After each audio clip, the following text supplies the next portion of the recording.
artists around the world. Teaching artists around the world. Artists around the world. Teaching artists around the world. Artists around the world. Teaching artists around the world.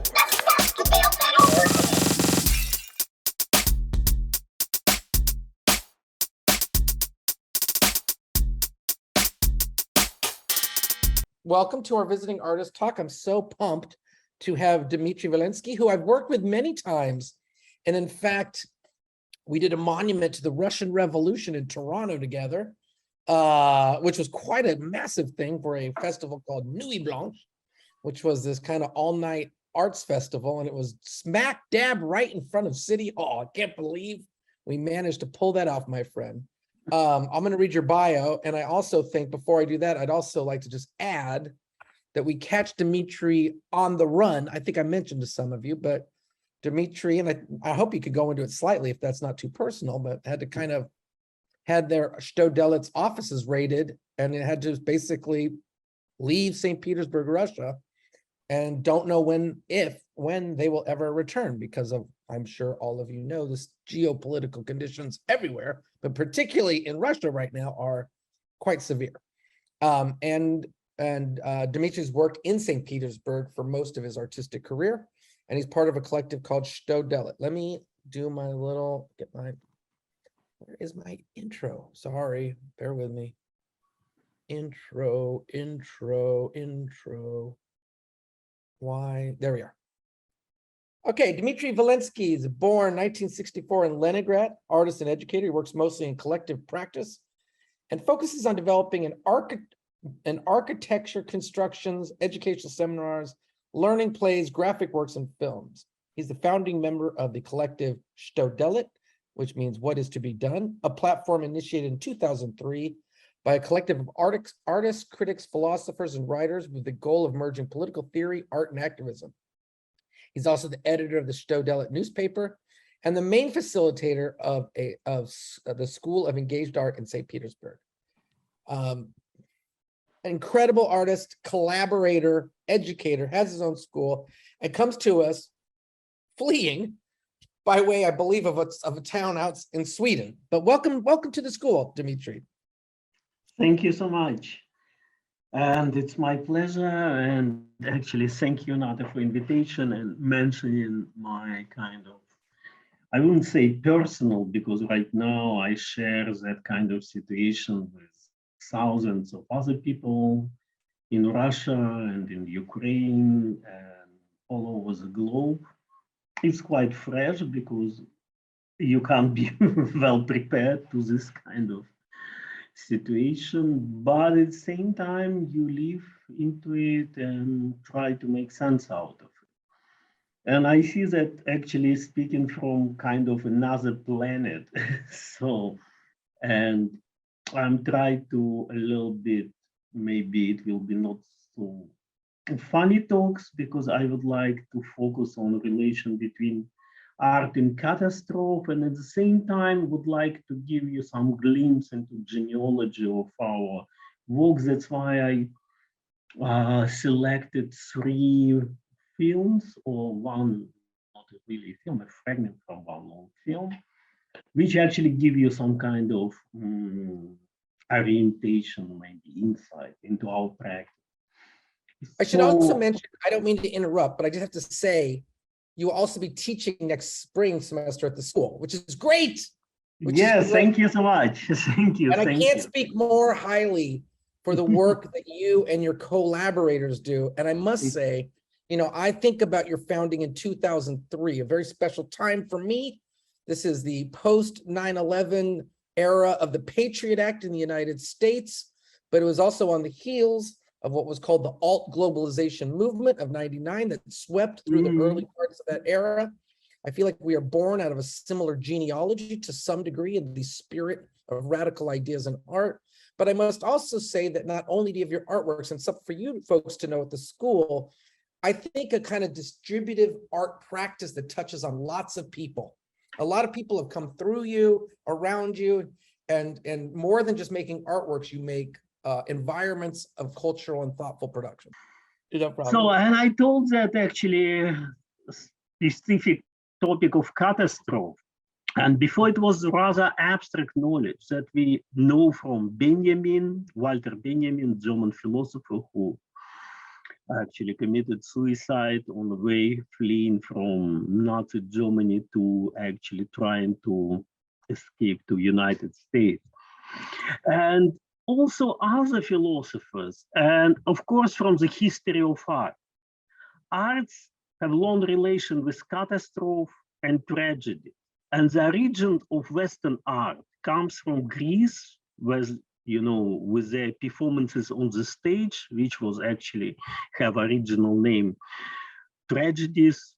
And then for Christian consciousness and religious art, the tragedy was always the death of Jesus Christ. And the history of modern art, we can hardly separate from the reflection on the Holocaust and the crimes of world wars. Now, we often forget that this important function of art in reflection on catastrophe and problematization, if art is possible in the moment of catastrophe or after it. Many speculation after Adorno's statement that it's impossible to write poetry after Holocaust. Nowadays, it's often considered that art somehow is more responsible for making our social life more habitual, more human, and better. That artists could help to resolve conflicts, do a lot of important therapeutic works, participate in inclusive city planning, for example, or could be the main task, and this kind of responsibilities could be the main task for art engagement with society. For sure, it's important and maybe major task, but unfortunately, we have been living in the world which becomes less and less just, peaceful, and safe place. And new threats are dangerous not just for some humans somewhere in a bad territory, but for the whole life, the planet, which include not only humans. So this is a short preamble which I would like to share with you some insights in our works and genealogy. So I'm great that actually we share with Nathan, he's already mentioned that we actually share the same generation kind of becomings. So, and our collective was found many years ago in completely different political situation as now. One can hardly remember how it was about 30, 25 years ago. Just to remind you, the growing movement of social forums and alter globalization movement with anti-Jade massive protest all over the globe. You can remember Seattle. Tony Negri and Michael Hart just have published Empire, really important book in a very kind of positive mood, talking about new phenomena of multitude and its fight against empire. Zapatista movement in Mexico has deeper and deeper influence all over the world. And 2001, they were marching into Mexico City with millions of people together. So there was some feeling of fresh air, of change. So that was a situation when our collective was formed and we were trying to be in sync with all this inspiring transformation and make our contribution to it. So I would like to share a early film which represents this feeling from our perspective. The film was realized in 2004 and reflect different voices from our collective. We discuss the possibility of collective works, its traps and intention, because as Mao mentioned, I'm actually the guy who actually always work in that collaborative practices inside of our collective, which exists already 8. Actually, next year it will be celebration, we'll get 20. So it's one of the oldest art collective in art world. So they don't last, they usually don't last long. Not last one. Yeah, of course. Well, collectives usually very short. I completely agree. Yeah, unfortunately. But there are collectives which actually much longer than the Irving, for example. Oh, sure. From 90s. Rax Media Collective, also, to mention a few. Actually, I think these guys who made it, Bernadette Corporation, if you remember them. Get rid of yourself, and these guys also much older, and they still exist. So that actually quite interesting. So, but let me share with you first video, 6 minutes. Okay. So, hope you can see my screen and Yes. sound. Yes.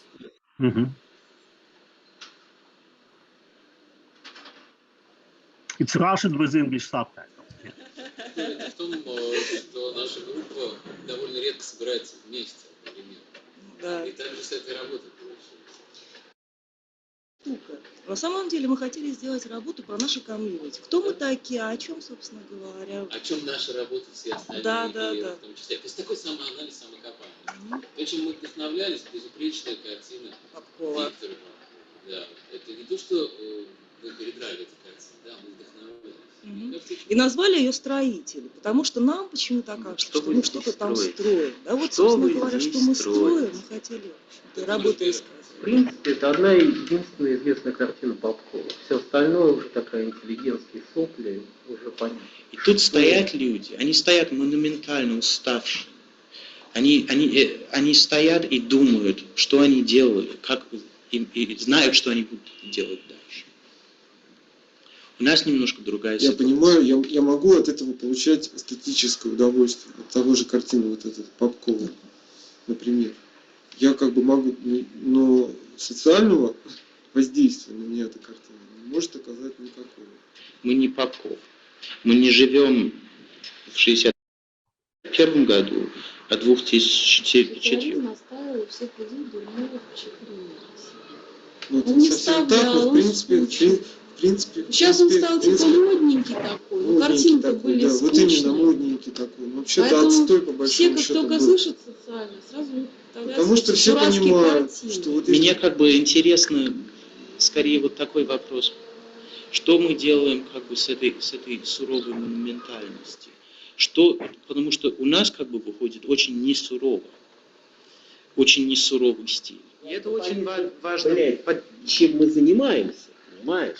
Распадается картина на некую развлекательную, некую хаотичную действие, которое осмысленно совершенно по-другому. Потому что мы все-таки не коллектив Япи, который развлекается после работы, а мы художественный комьюнити. Мы будем выстраивать совершенно другую логику отношений, понимаешь? Вот в этом будет сказываться наша гражданская позиция. Что такое сообщество? Да, ответь на мой вопрос. Что это? Мне действительно не нравится слово сообщество. У меня, на взгляд, какой-то, самые замечательные какие-то движения в искусстве революционные, они все были как-то завязаны на сообщество. Это и наши абериуты, да, и их сюрреалисты, и их дадаисты, и наши футуристы. Это были, в конце концов, компании, достаточно пестрые, достаточно разные, достаточно конфликтные. Вот. Но только через какие-то такие конфликтные соединения... Наша дружба построена на конфликтах, скорее, чем на какой-то на столкновении с другим, который радикально другой. Кто у нас радикально другой? Ну, например, мы с тобой радикально другие. Мы радикально разные люди. Почему радикально разные? Но у нас же что-то есть общее. У всех есть какое-то единство в том, что это люди, которые занимаются не воспроизводством знаний, идеологии и так далее, а поиском чего-то нового. Но одновременно у нас есть внутри группы такая потребность, я не знаю, откуда это возникло, это очень интересно, но как раз это наш рабочий процесс, что у нас почему-то, неизвестно даже почему, самый продуктивный момент возникает в конфликте. В конфликтах всегда очень важно, что в момент конфликта удерживает людей вместе, что заставляет их преодолеть. Потому что легко сказать всем, идите вы нахуй, все, я ухожу, понимаешь? Но в какой-то момент ты, может быть, даже уходишь на какой-то момент, но потом ты возвращаешься. И это очень важный момент. Почему ты возвращаешься? Поэтому сообщество здесь и может быть таким, как бы, такой лабораторией, что ли, синхрофразотронов, где мы разгоняем друг друга с помощью самих себя, с помощью вот этих провокаций, разгоняем до состояния вот этой критической массы, когда можно самого себя поставить под вопрос, свой собственный опыт, свои прежние какие-то достижения, с тем, чтобы двигаться куда-то еще, держать у хвоста. Может быть, это ощущение какой-то слабости, что ты понимаешь, что один ты все-таки... Для меня всегда большая радость, честно тебе скажу, для меня всегда большая радость работать над проектом. Это продуктивно в каком-то смысле. Я лично сейчас считаю, что работа в группе, она дает какой-то совершенно другой драйв, совершенно другое состояние себя. Утопия дружба. Утопия дружба. Это первая и последняя утопия. Это нечто другое. Это и не семинары, и не дружеские попойки, и не перформансы, не акции, а вот это все между. Это существует между искусством и литературой, между литературой и философией, между философией и акционизмом, между акционизмом и социологией. Вот это состояние между, некоторая промежуточность, она и будоражит, на самом деле, и заставляет нас как-то вот шевелиться. Первая годовщина, там, великая встреча, знакомство и так далее. Да? Мы могли бы сейчас уже после годовой работы такой застыть в такой позу, там, смотреть. А нет, мы начинаем сразу ругаться. Там, ругань кончается тем, что Дима бедный лежит, как мертвый Христос, уже вообще непонятно, что делать с ним. Потом возвращаются какие-то пьяные мудаки, начинают там опять что-то делать. И начинается опять какая-то новая бурная жизнь.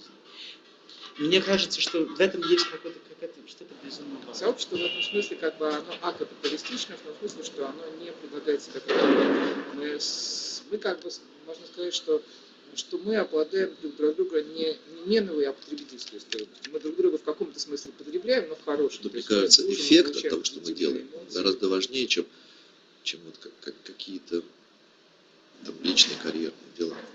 А эффект, мне кажется, есть. Проект возник от того, чтобы расширить границы искусства. Искусство стало бескровным, потому что отгородилось от жизни. Вообще никого, кроме себя, не видит. Нужно призывать других людей. Почему чушь? Я не считаю, что это чушь. Я даже не считаю, что это чушь. Я считаю, что это чушь. Революционное искусство – это искусство, которое взывает к несуществующему новому народу и новой земле. Оно взывает в отсутствие этого народа и этой земли. Но оно направлено имплицитно, может быть, скрыто. Но вот эта точка кипения, как точка пламени, пафоса внутреннего, вектор направлен именно на создание этого народа. В более малом масштабе, да, мы просто говорим на создание той аудитории, которая будет сотворцом твоим. Самопонимание, в этом что это можно изменить. Вот это может быть искусство, да? Мы на самом деле не хотим подхватить эту ложность и фальшь социализма, а мы хотим подхватить тот мифологический, то есть то исходное событие, которое сформировало социализм. Попытка возобновить пафос, который на самом деле... Строители братская, это как бы за ним стоит 1000 рабочих. Кто Но стоит за нами, то непонятно. место, из которого как бы они стоят и смотрят в будущее, это место оказалось свободным. Мы сейчас имеем совершенно полное право точно так же смотреть в будущее и надеяться. А мы изменим мир? Скажи быстро. Мы изменим мир, безусловно. Безусловно.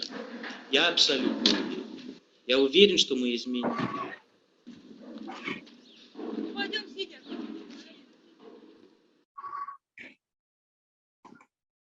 So that was my first video clip, which gives actually quite good insights into origins of our community and our ideas, what we really imagined.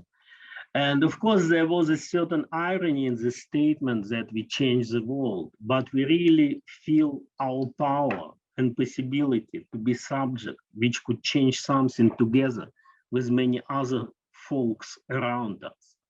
And actually, it says a lot about people of my generation, maybe another can correct, but particularly from ex-Soviet context. Looks like that we have a privilege to live in a rather optimistic state of mind for quite a long time. Of course, we knew that the world around us was not bright enough, but we were sure that we are able to make it a better place. And it will be a better place for sure. Younger generation, unfortunately, didn't have that experience of this quite mentally healthy situation. That's why we are probably even now in a very tragic position, not feel ourselves totally depressed and could continue some struggle despite everything. Anyway, back to that time, then some people say that after 9/11 and its aftermath, something went completely into wrong direction. And right now, we are in the dark period of the history, a very unpredictable and dangerous situation with a full-scale war, which escalates in Europe and is run by frenetic Putin, who is in charge of nuclear weapons and dozens of other dangerous armed conflicts all over the globe. And of course, the global climate disaster, which went already too far. But stepping a bit back, I would like to share with you one short video piece, which we did with our colleagues during pandemic, called after soundtrack, which we used in this film, Нежность, tenderness. Actually, it's a very little said about relation. Actually, I would reflect that very little said about relation between COVID pandemic and the current war in Ukraine. There are some ubiquitous speculation on four horses of apocalypse. The first one, as you remember, plague, pandemic, then the war we know, then you remember hunger, and then the death. And if we run into more materialist point of reflection, we can tell that pandemic has pushed the world into general state of deep instability, when everything impossible before could become real. So let's watch this piece, and it also helps us to follow a certain genealogy of our political trajectory after this first video, which you have seen. So right now, I would like to show another piece. Just a second. Just a second. So where I am. So hope you see it and hope the sound level was okay. Okay, let's.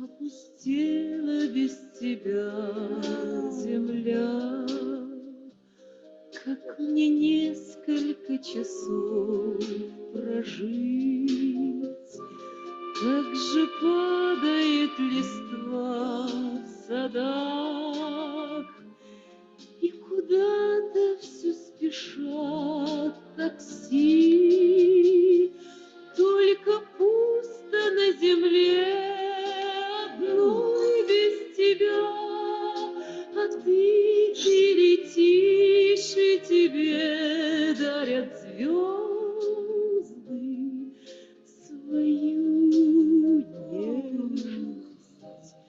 Так же пусто было на земле, и когда летал экзюпери,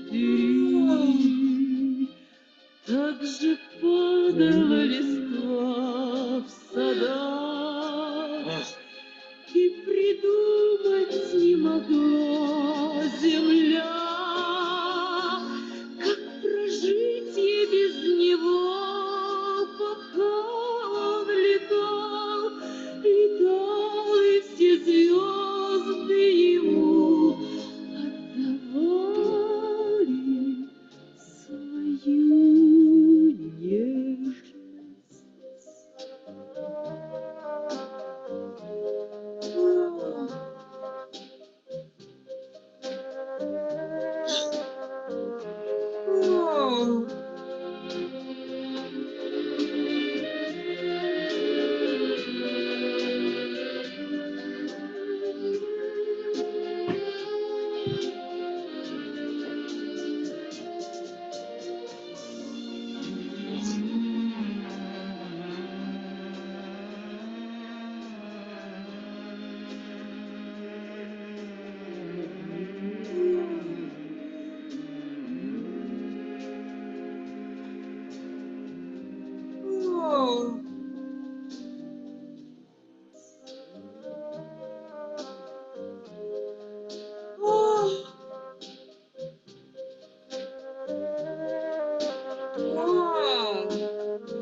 Yes.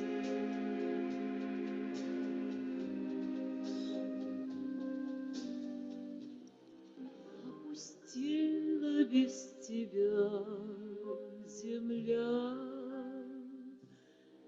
Если можешь, прилетай скорей.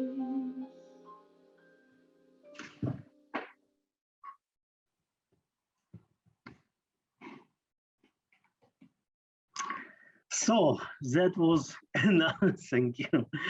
Hope you get it, but it really traces our trajectory through that questioning and certain kind of jumps into German context, into Mexican one where we used to work a lot. So, and it looks like that many people around the globe have more or less similar emotional feelings during pandemic and film done in that kind of Zoom aesthetics where we are now. And this film, like the first one, keeps a certain promise of overcoming all odds and difficulties and certain beliefs. But I don't know if any of you could share with me the situation which we got into 2014. Since that time, you might remember in 2014, maybe quite short historical note. It was violent uprising in Ukraine called Maidan, and people in Kiev have managed to win and thrown away corrupted and violent power. Then Russia used the lack of power in Ukraine and have annexed Crimea as sparked the war in East Ukraine, which now transformed into the most violent and brutal fights between largest army and implementation of heavy weapons, an incredible level of crimes against humanity from Russian side. Since Caribbean crisis, NATO and Russia came so close to direct military confrontation and speculation of using nuclear weapons. Also, this 8 years in Russia was a time when we have faced a growing waves of repression. It was a process when public and political sphere was shrinking every day, even every month. I would like to share with you a fragment from our film, The Excluded. Actually, Mao, do you think it's, we have time? It's about 6 minutes. It's okay. Oh yeah, So, I'm totally right. I'm way deep with you. So we used to think that collectivity, which was actually much about in the previous work, is necessary in order to be strong. But now we realize that it's necessary simply to maintain our own sanity. What can be done with this state of affairs? And we must recognize our failure. Here it's before us, we lost, but we are prepared to learn from our mistake. And where were our mistakes? What was they? When did we go wrong? The film tests this question in a situation that has shown all our radiant, seemingly proven intellectual construction didn't function anymore. If we can accept the challenge of this question, then we can hope that at some point to find pathway to transform our weakness into strength and our defeat into victory. We have written this kind of statements in summer 2014, when, as I mentioned, the war in Ukraine just began, because some people think it just started 2022, but unfortunately it was already 8 years of that kind of semi-frozen military confrontation. And in 2022, right now, we have a similar feeling. The situation is getting worse every day. And so I really have sometimes very bad feeling like deja vu. So I read texts from 2014, see some our works about catastrophes and see that nothing changes. And actually right now we installing our exhibition in Sweden where we include old works, and unfortunately they're looking maybe too fresh and creepy for current moment. So I would like to share this fragment, and then you can really understand that kind of psychological atmosphere which we have now and was still with us, and the pressure of that kind of life, and actually also that film was very serious experiment. It's actually what you'll see. It's one channel kind of video rendering or 4-channel video installation, which is much stronger when you see it in space. Actually, the piece is its MoMA collection, and unfortunately, the exhibition with this piece was cancelled because of the COVID. Anyway, so let me share the screen, and I can just check it. So,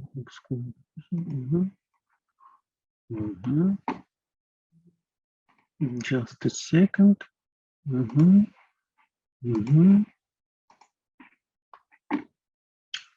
So,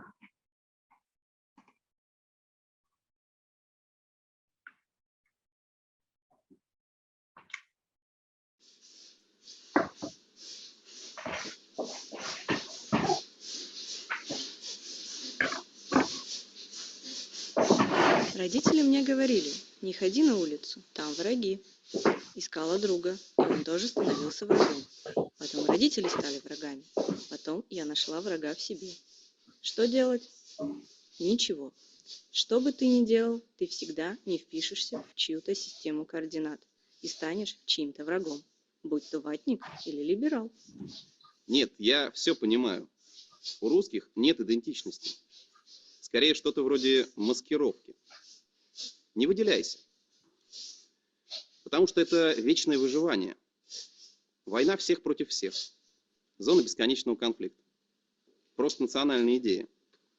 Один из адептов этой идеи как-то под шофе пытался меня задушить.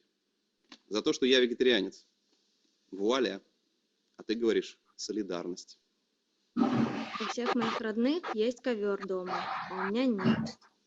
Они говорят, что российские ковры лучше других и желают, чтобы в других странах тоже застилали полы нашими коврами. Я мечтаю, чтобы люди выбросили свои ковры.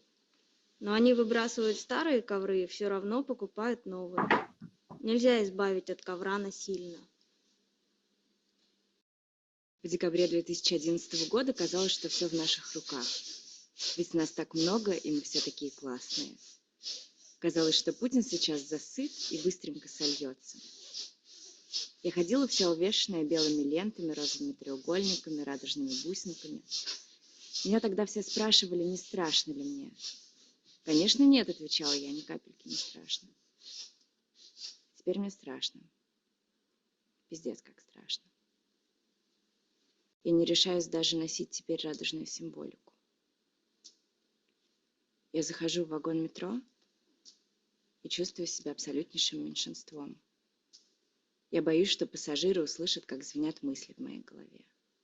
Боюсь, что они поймут, что я содомитка и национал-предательница. Все вечно любят доказывать, что деньги – это свобода. Но наблюдая за людьми с деньгами, я вижу обратное. Наверное, именно поэтому я лишний человек в обществе, где уже с детства учат ходить по головам. Я стараюсь вступать в спор, когда я считаю себя правой, и у меня есть аргументы. Мне кажется, логика должна убеждать, но я еще ни разу никого не переубедила. Мой город не хочет, чтобы я чувствовал себя человеком. В последний раз мне отказали в покупке чистых шприцов. Кто-то прослушивает мой телефон и знает, с кем я общаюсь. Моя жизнь лишена спокойствия. Ты видишь, я выживаю. Не дай бог никому.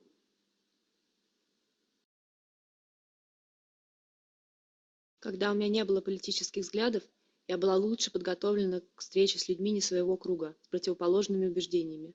Я не боялась говорить. Сейчас я более уязвима. Неизвестно, как отреагируют люди на твои слова.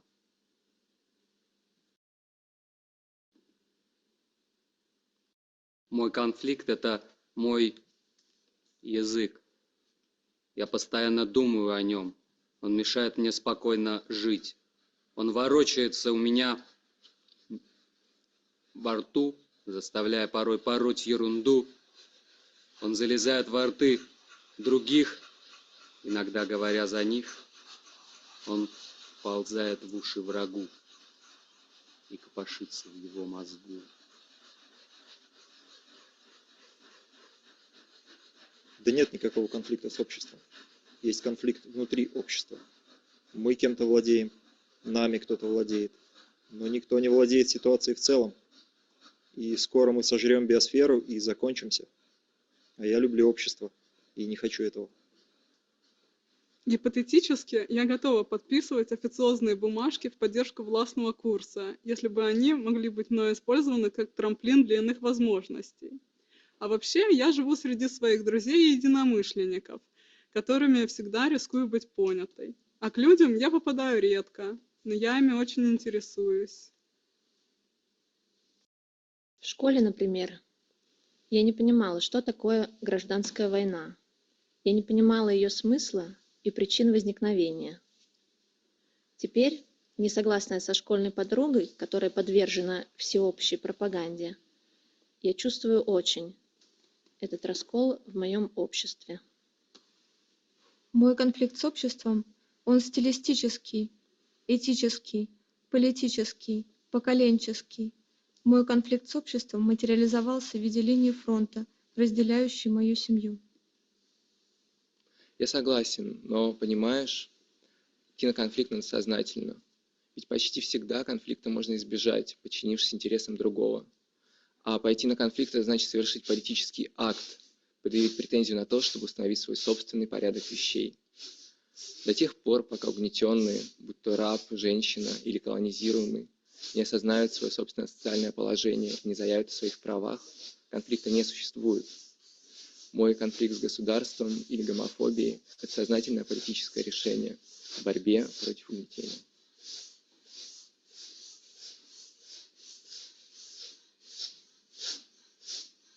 Мой конфликт в том, что я встречная поперечная. Тем самым я выбиваю толпу из зоны комфорта. Толпа недовольна. Но и своих единомышленников я выбиваю из зоны комфорта. Ведь я встречная поперечная. Но они тоже недовольны.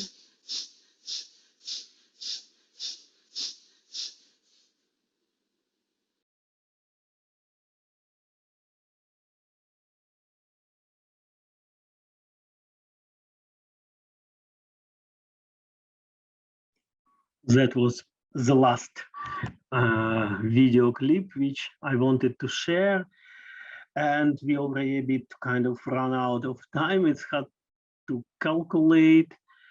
And so looking back, I can say that many of our work were anticipation and reflection on the catastrophe we have been living through. And I hope that this knowledge of resistance, mutual help and care, solidarity, and heavy and rich fugitive experience are the main lessons which we can share with the bigger world.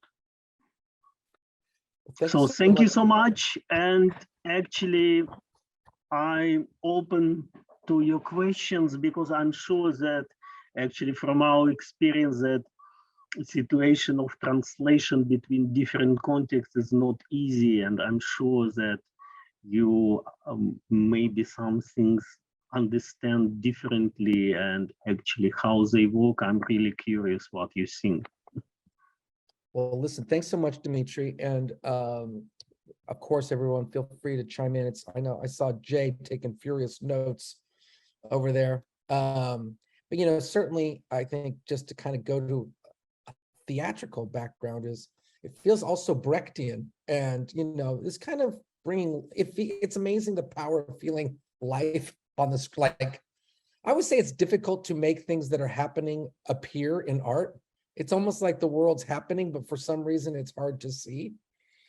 But that I think is sort of the task, which I feel is a Brechtian task of sorts. But can you talk about your kind of influence theatrically, or the the Brechtian spirit in what you do? Where does that come from, and how has that informed your work? And then please, don't go too long. I want to get everyone to ask questions. I ask questions all the time, so feel free to jump in, folks. Okay, I'm trying to pack the answer in a short form. Yes, you're absolutely right. We openly Brechtian, and actually two main sources of our work or inspiration are, better to say, it's Godard and Brecht. So actually, if you follow our works, and especially the excluded, you can see both references. But for us, it was actually maybe as it used to be, I don't know, now everything is in fluxes and changing. So actually to make things which could be historical reflections, that when people look back, they really can recognize and maybe better understand the whole histories of generation, of political relation, of social composition. And Brecht, of course, was a great teacher how to do it. But at the same time, I consciously not using this presentation our famous Songspiels, because we did a lot of that musicals, which social musical, which actually depict a certain or rotate around certain kind of political real cases. So that was actually our major works, and actually we spoke in Creative Time Summit in 2010, I guess, in New York about this. So that's kind of brief response, but at the same time we can go deeper and talk about the role of so-called estrangement and distancing in our work, which we consider one of the most powerful political methodology to deal with reality, in particular in a very kind of dangerous moments. Anybody got some questions or provocations or reflections? I was working on the carpets and I never thought about the Russian carpets. And I was like, oh yes, Russian carpets. There was a part in the movie and I was like, yes, this is important.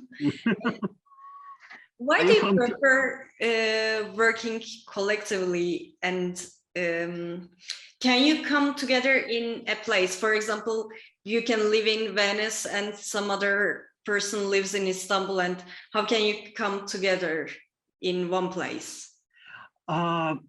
You know, actually, it also brings us in very kind of short reflection about COVID when we got used to the telecommunication. But before, you know, for us that life encounter, that's in first film, that actually we live in one place, have very intimate and very close relation, meeting almost every week. It was a long time before internet, before Facebook, you know. Actually, our group was actually the same age as Facebook, 2003 established. So we are the same age, so to say, a little bit another company, so to say. I guess you are from Turkey regions, right? So, and actually I made recently big summit in Turkey where we brought refugees and people from Russia and people from Belarus into dialogue, but for us it was very important to bring them into the context of Istanbul, where we managed to bring many people with similar experience of repression from Egypt, from Iran, from Lebanon, from other places. And for us, it was very important to listen, because we are actually know that there are much tougher situations in the globe than ours right now. And at the same time, we also notice how it quickly creates understanding without words. So we immediately spoke and understand what does it mean to be in that kind of situation of political repression, long history, the situation of the wars, how to escape sanctions, you know, how to deal between diaspora and people who still at their place, at their home. So yeah, that actually also right now for, I would say, the biggest task, how to establish that kind of connection and possibility to produce new knowledge at that kind of distance, but at the same time trying to meet somewhere. Yeah, I don't know if I answered, but yeah, but it's quite serious. But at the same time, personal encounters and physical possibility to touch the bodies, it's super important, to hug people. Yeah, for sure. Thank you. Yeah, you're welcome. Thanks for the question. Go ahead, Ruthie. Hi, thank you so much for sharing your work with us. I just want to ask, because it's rare to have a chance to be in dialogue with someone who is, you know, living in exile.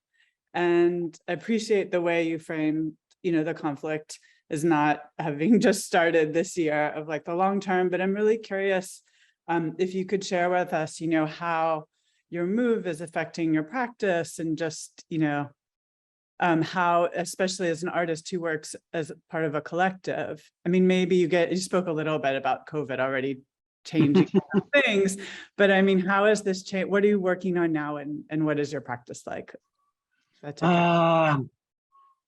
You know, actually right now we are very new kind of psychological state of mind, because before we work a lot internationally, and actually we have quite a long time, I would say, professional band. We managed to realize something in Russia mostly on self-organized way, mostly through international funding. We have almost zero funding from Russian side. It was kind of professional ban, not total, but at the same time, because of our political position, it was kind of severe. So, and right now, when we all kind of spread between different localities, between Istanbul, Yerevan, Germany, London, US, actually, we have one friend who is right now professor in Bard College, so Artemy Magun. So yeah, it's completely new challenges, and I don't know how we able to jump into that kind of new forms of collectivity. Right now, we're working on kind of umbrellas, what we call the emergency school, or the school of emergencies, where we would like, together with different fellows, to study that kind of state of emergency, also in Benjaminian sense, when, you know, which is actually not exception, but the rule, you know, as Benjamin said. And for us, very important to establish also that cross connection with, I mentioned, to Irmak, that kind of relation with displaced people with very heavy and very rich cultural history, like Iran. It's amazing. So we have really very good contacts right now with one school in which still operates partly in Tehran. But at the same time, there are some desperate situations, and for me, it's kind of a shock that right now, it's not even matter that I can't go home and be there. The problem is that I can't do there anything anymore. All our communities completely in ruins, all people gone, and actually even till last moment, till September, I was hoping that we managed to establish that kind of dissident form of practice and confidential spaces, but unfortunately is not possible anymore. So we'll see. So I will tell you more about it, but right now we are looking, we are working on that kind of new form of educational activity, because right now it looks like that our knowledge needs really serious of upgrade, and especially in relation to Russia, it's huge issue of decolonization. What the victory over Russia means now. It's complete disintegration of the country, what kind of different relation between the center and national republics, how we deal with that kind of very heavy and toxic heritage, you know. Of course, many countries come through that experience, like in Spain or in US or in UK. But in Russia, it has its own specificity, because also it's overcomplicated by Soviet context, you know, the context of that Soviet bloc. So it's a lot of things must be done, and we hope to contribute to this activity. All right, thank you so much. Claudia, did you have your hand raised? That, I mean, does art need catastrophe in order to exist? I'm thinking a lot how, as artists, we capitalize on social issues and, you know, emergency and catastrophe. How we capitalize, if I correctly understood, what do you mean capitalize, how we able. It's a provocative term. Okay, I got it. Thank you. Yeah, I mean, of course, artists are such a capitalist that can capitalize almost everything. But at the same time, it's not exactly about that. It's about kind of, because I think our big responsibility in front of society, because we together, of course, with society, with all the oppressed people, with displaced and any kind of the groups which actually repressed in the current moment, we have to create new knowledge which help to overcome that disasters and catastrophes and help to contribute to the better world. And actually through our work, through our reflection, actually somehow, you know, in Soviet, not only in Soviet, in realist, I would say, theory that was actually the concept that art is kind of a mirror to society. So if you don't have a mirror, you can't watch yourself. You need something where you reflect it. And that theory of reflection, that materialist theory of reflection, was a very important component of the general theory of realism. So, and actually we somehow mixing up two traditions between kind of realistic methodology and avant-gardistic one or modernist one. So, and actually in between there is a certain kind of very interesting tension which help us to navigate into that kind of new situation. Something like that, Claudia. I'm not sure if I answered, if you properly capitalized on that two historical tradition of realism and avant-garde, but I hope that we managed somehow make sense out of it. Well, certainly, and Chto has a question here, and I'll repeat it, and then we're going to have to kind of close it out a little bit. But the one thing I'll say too is, you know, she's talking about, is there a warrior threat from the state for your own family, community who might have contrasting opinions? How do you negotiate doing political work? And let me just add on that.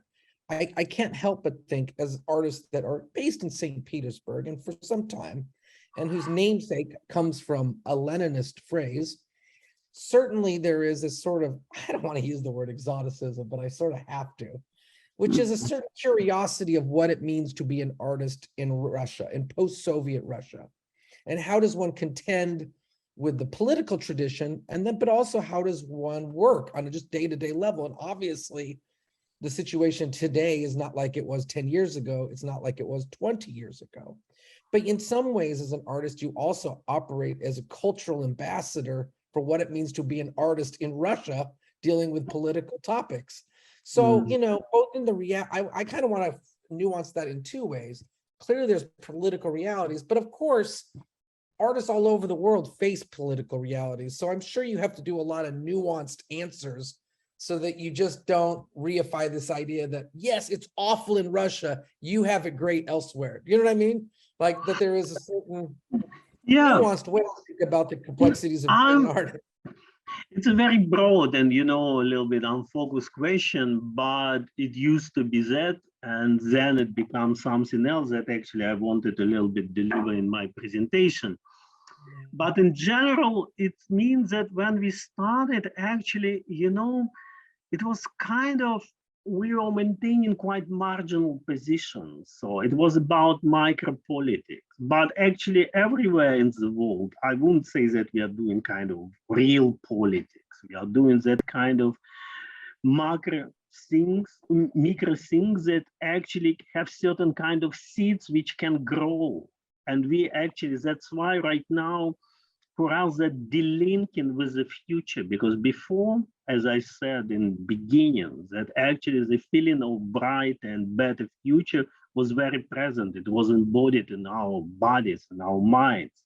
And at certain moment right now, I feel that delinkage, that actually we can hardly imagine that. Okay, we can speak about how we fight with climate change and disasters, but at the same time, when we talk about the war, how we can stop the war can be stopped only by violence. We need more arms. There is no negotiations. There is no space for talks between Ukrainians and Russians. It's completely kind of broken. Russian artists should be completely canceled and so on. And at the same time, I would say, frankly, maybe kind of self-critique. We were maybe too comfortable in that kind of marginal position, which remind us certain kind of, let's say, it was called revolutionary cells or emancipatory cells in the late 19th century. So we have that experience of dissidents in Soviet Union. So we really belong to this tradition, we claim it, and somehow we, till certain moment, were comfortable with that. So I was even kind of thinking that we can continue it. I was naive. But when police, raided our house, and actually looks like that they followed us for quite a long time, and they knew some details of our activities 10 years ago. So they have own files, like in museum, you have your work. So it was quite surprising how actually the police bring their own histories, and actually what you consider as an artwork could be for them evidence of your crime, your criminal activity. So that was actually a surprise how right now they're going deeper and deeper, and what you consider to be quite innocent is not innocent anymore. Or it was potentially not innocent before, because, since the February beginning of that escalation of the war, they changed so many laws that actually, and the law implemented retrospectively. So for example, if I work with one organization which was absolutely legal and okay 5 years ago, right now it's considered to be undesirable organization, and it's severe criminal case against, that kind of things. And actually you learn a lot of that, and at the same time, right now I'm absolutely have no big illusion about general kind of international art world, which is kind of also in a deep ruins after COVID and commercialization. But at the same time, there is certain kind of space of like-minded comrades with whom we can hopefully do something. Well, I appreciate it. And listen, what did they say? A miracle? I think it's what was it? What was that? The miracle? Yeah, it's from Dorito. It's from Subcomandante Marcos fairy tale. I think how we overcome by miracle, Well, I think we're all collectively, the arts are somewhat in relationship to miracles, and we are sending you a miracle, my friend. I really appreciate you coming to us. Your spirit, your joy is infectious. It's incredible. The work is incredible. I'm so glad you're going to be teaching with us in the spring. I'm also glad to get some money your way, because I think, Thank you. Yeah. Hey, listen. That's solidarity. Yeah. It's all we pool the money here. So really appreciate everybody. Give it up to Dmitry Vilensky and the work they do with Chto Delat. Thank you for him. Thank you. Thank you, guys. My pleasure, and hope to see you in spring, and hope we survive by miracle till spring. Okay. Thanks. Ciao. Appreciate you. Ciao.